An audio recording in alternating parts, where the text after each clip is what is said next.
Are you a property owner interested in generating revenue from an EV charging site? If you are, you might be wondering, does my land qualify for EV charging? First, let's talk about the requirements that many EV charging developers look for when assessing a property for a potential development site. It is important to keep in mind that these requirements are very similar to battery storage requirements, so if you're interested in that, keep on listening. The amount of acres needed is actually quite small. Properties as small as half an acre can be suitable for EV charging. Being close to electrical infrastructure is one of the most important factors for EV charging site developers. Make sure you are looking for substations and transmission lines near the property. Being less than 2 miles away is key.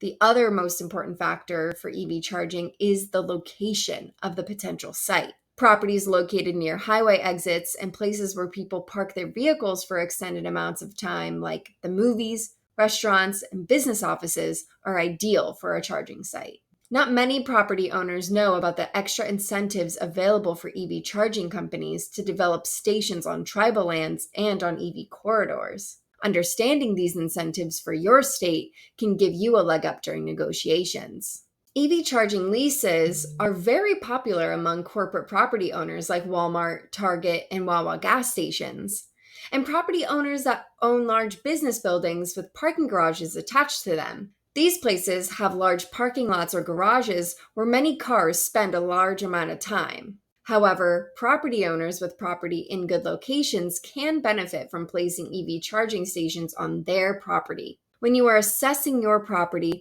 the main items you need to consider are proximity to electrical infrastructure, amenities like shops, other EV charging stations, and being near popular roads and highway exits. In our property report, you can view your property's EV charging value index score.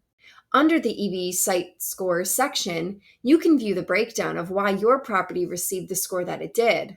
It explains EV corridor site score, EV exit ramp score, substation score, transmission line score, and tribal and DAC score.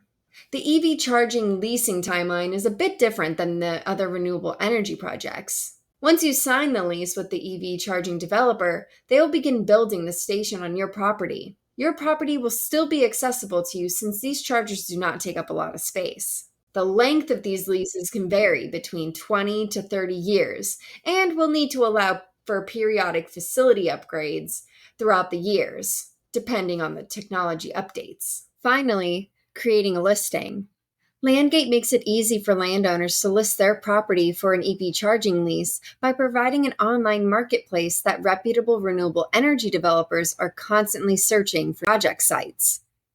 You can list your property for sale or for lease for solar, wind, oil and gas, mining, and EV charging. And it's completely free. Your contact information will be included on any listings, so interested buyers and energy developers could contact you directly with offers. No middleman. You may be presented with top offers to purchase your property or lease your land, none of which you are obligated to accept. So what are you waiting for? Consider leasing your property for EV charging and start generating extra revenue today.